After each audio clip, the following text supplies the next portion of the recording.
Hello viewers, welcome to my channel. So ఈ రోజు అందరికీ ముందుగా శ్రావణ మాసం శుభాకాంక్షలు. ఈ వీడియోలో నేను గసగసాల పాలపూరీలు ప్రసాదం రెసిపీని చూపిస్తామనుకుంటున్నాను.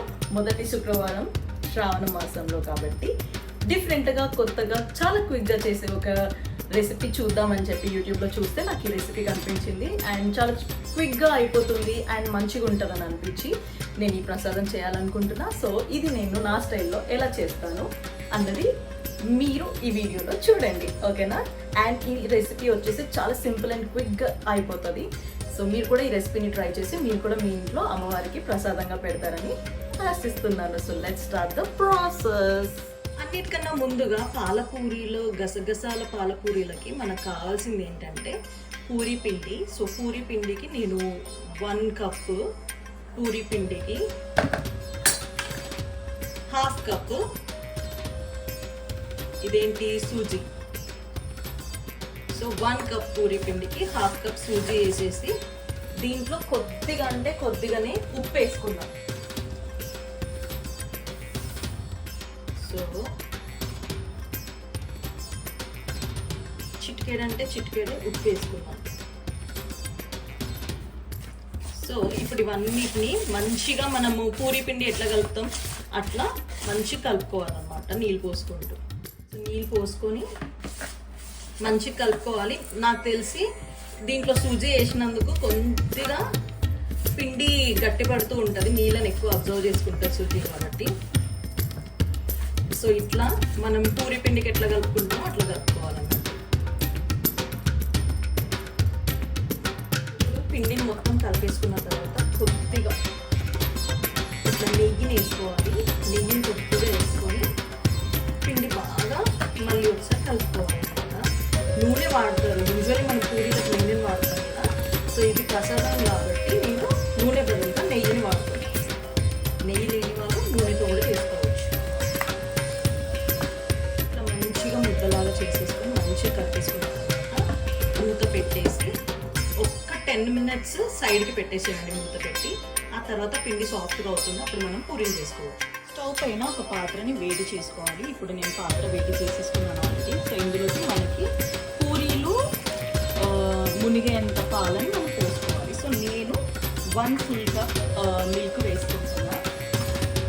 నేను యూజ్ చేసిన కప్ వచ్చేసి ఇది. సో ఈ కప్పుతోని నేను 1 full cup మిల్క్ వేసుకున్నా. అండ్ అలానే ఇదే కప్పుతోటి 1 full cup వాటర్ వేస్తున్నాం. సో ఇప్పుడు ఈ పాలని బాగా మరగనియాలి. అంతలోపు నెక్స్ట్ ప్రాసెస్ చూద్దాం. పాల మిశ్రమంలోకి కావలసిన డ్రై ఫ్రూట్స్ పొడిని మనం వేసుకోవడానికి రిక్వైర్డ్ ఇంగ్రీడియంట్స్ వచ్చేసి 1 కప్ గసగసాలు. సో ఫస్ట్ గ్రైండర్లోకి 1 కప్ గసగసాలు వేసుకున్నాము. అదే కప్పులో కాజు బాదం 2 కలిపి ఈ కప్పులో 1 full cup కాజు బాదం తీసేస్తాను. అవి కూడా గ్రైండర్లోకి వేసుకొని వీటిని మంచిగా కొద్దిగా నీళ్ళు పోసుకొని లిక్విడ్ పేస్ట్ లాగా చేసుకోవాలన్నమాట గ్రైండ్. నేను అది చేసి చూపిస్తాను. ఇప్పుడు ఇది గ్రైండ్ చేసేసుకున్నాం కదా మనము డ్రై ఫ్రూట్స్ తోటి గసగసాలు, కాజు బాదం. ఇందులోకి కొద్దిగా ఒక 5-6 యాలకులు కూడా వేసేసుకొని మళ్ళీ ఒకసారి గ్రైండ్ చేసుకోవాలి. యాలకులు కూడా వేసేసుకున్న తర్వాత పొడి అంతా మంచిగా గ్రైండ్ అయిన తర్వాత దీనిలోకి 1 కప్ వాటర్ వేసేసుకొని దీన్ని మళ్ళీ ఒకసారి గ్రైండ్ చేసేసుకోవాలి. సో ఇట్లా వాటర్ పోసుకొని గ్రైండ్ చేసుకోవడం వల్ల ఏమవుతుందంటే మనకి ఏవైనా డ్రై ఫ్రూట్స్ గట్టిగా ఉండి గ్రైండ్ అవ్వకపోయినా అవి ఈజీగా మంచిగా గ్రైండ్ అయ్యి లిక్విడ్ పేస్ట్ అయిపోతుంది, మంచి పేస్ట్ అవుతుంది.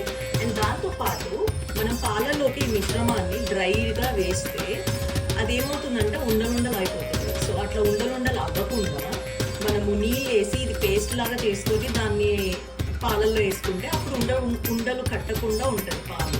అండ్ మంచిగా అవుతుంది, మొత్తం మంచిగా మిక్స్ అయిపోతుంది పాలల్లో పేస్ట్. సో ఇలా మనం ఆ డ్రై ఫ్రూట్స్ పౌడర్ని అంతా కూడా ఇలా వాటర్ వేసుకొని మంచి లిక్విడ్ లాగా గ్రైండ్ చేసుకొని పక్కన పెట్టి ఇప్పుడు పైన గార్నిషింగ్ కోసం కొద్దిగా డ్రై ఫ్రూట్స్ వేసుకోవడానికి ఇలా నేను బాదం ఉంది కదా, ఒక్కొక్క బాదంని తీసుకొని స్లైసెస్ లాగా కట్ చేసుకుంటున్నాను అనమాట. చూడండి ఇట్లా స్లైసెస్ లాగా కట్ చేసుకోవాలి. అన్ని బాదాన్ని కట్ చేసుకొని పక్కన పెట్టి బాదం కట్ చేసుకొని పెట్టుకున్న తర్వాత నెక్స్ట్ మనం బెల్లాన్ని కట్ చేసుకోవాలి. సో నేను ఈ ప్రసాదంలోకి నేను ఎప్పుడు కూడా షుగర్ వాడాలి అని అనుకోవట్లేదు. ఖచ్చితంగా హెల్తీ అండ్ ప్రసాదాలకి బెల్లం అయితేనే చాలా బాగా కుదురుతుంది.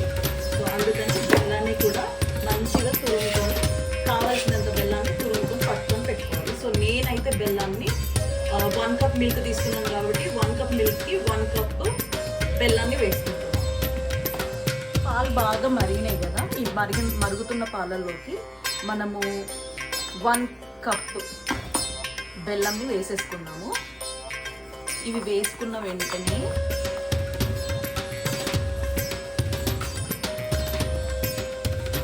మనం ఆల్రెడీ గ్రైండ్ చేసి పెట్టుకున్నాం కదా గసగసాలు, డ్రై ఫ్రూట్స్, కాజు బాదం పేస్ట్, అది కూడా మంచిగా వేసేసుకొని బాగా కలుపుతూ ఉండాలి.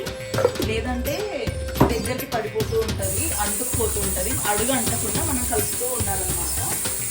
సో అడుగు అంటకుండా మంచిగా దీన్ని కలుపుతూ ఉండాలి.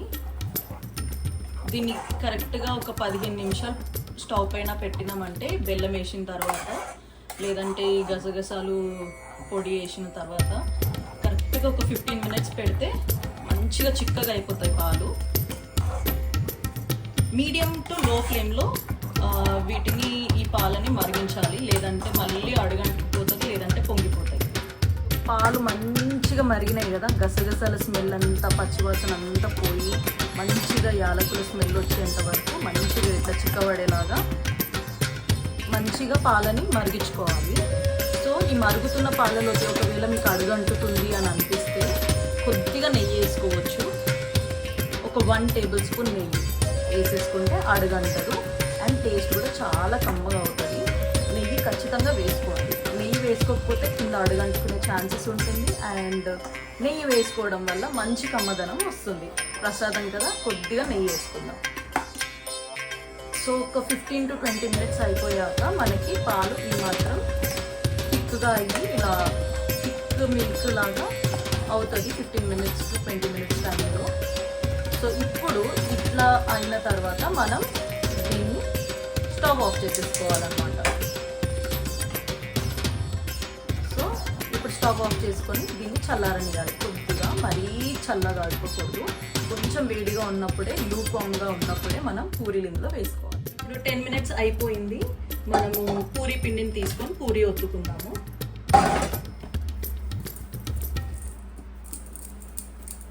సో ఇప్పుడు ఈ పూరీ పిండి కొంచెమే ఉంది కాబట్టి దీన్ని మనం ఒక 2 ముద్దలుగా చేసుకొని దొడ్డుగానే ఒత్తుకోవాలి. ఎందుకంటే పూరీ మంచిగా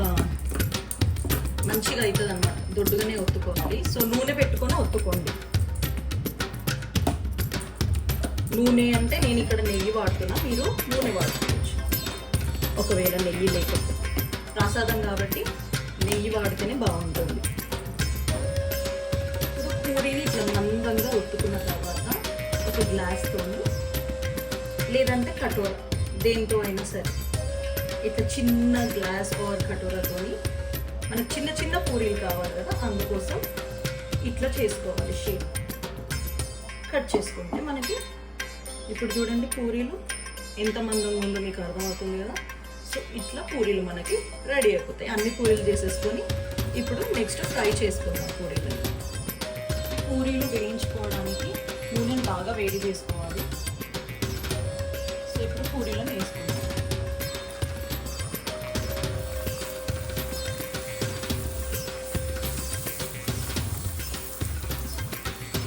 ఇట్లా మంచిగా పొంగుతాయి పూరీలు.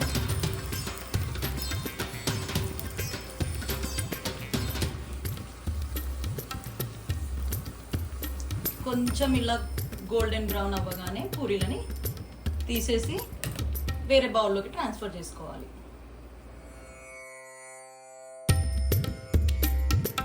ఇప్పుడు మనం ఈ పాల మిశ్రమం కొద్దిగా చల్లారనిచ్చినాం కదా, పొగలు వస్తూనే ఉన్నాయి, లూప్వామ్ అయిపోయినాయి కదా. ఇప్పుడు వెంటనే మనం ఏమైతే పూరీలు చేసుకున్నామో అవన్నిటిని కూడా వీటిలోకి వేసేసుకోవాలి. ఈ పాల మిశ్రమంలోకి పూరీలను అన్నిటిని వేసేసుకొని మంచిగా డిప్ చేసుకోవాలి.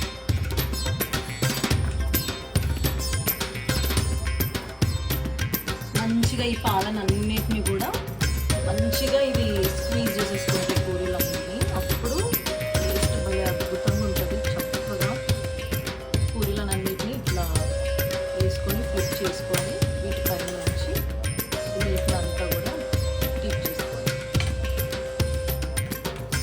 అంతే, మన పాలపూరీలు రెడీ అయిపోయాయి. ఇప్పుడు గార్నిషింగ్ కోసం పైన కొద్దిగా అంటే కొద్దిగానే బాదం కట్ చేసుకున్నాం కదా, సో ఆ కట్ చేసుకున్న బాదం అంతటిని కూడా ఇలా కొద్దిగా వేసేసుకుంటే సరిపోయింది. పాలపూరీలు రెడీ. పాలపూరీలు రెడీ అయిపోయాయి కదా. ఇప్పుడు ఈ రెడీ అయిపోయిన పాలపూరీలను మనం ప్రసాదం గిన్నెలోకి వేసేసుకొని సర్వ్ చేసుకున్నాము దేవుడి ముందు పెట్టడానికి. సో ఇలా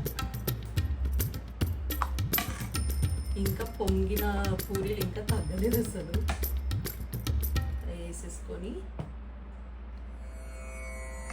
పైనుంచి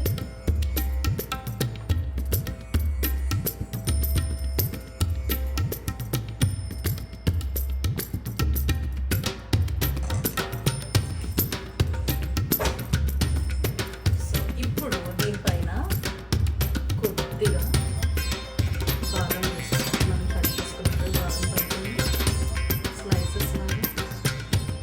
సో వాటిని మనం ఇలా గార్నిష్ చేసుకున్నాం.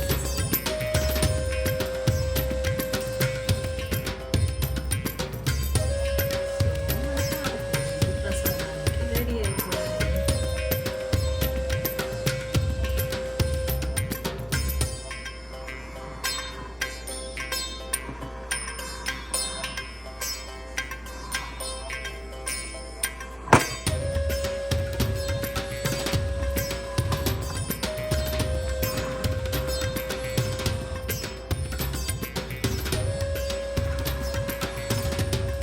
గసగసాల పాలపూరీలు ప్రసాదం కోసం రెడీ అయిపోయాయి. సో ఇప్పుడు వీటిని నేను 2 మామిడి పళ్ళతో జోడించి, మామిడి పళ్ళు అలానే పాలపూరీలు 2 కూడా దేవుడికి నైవేద్యాన్ని సమర్పిస్తాను.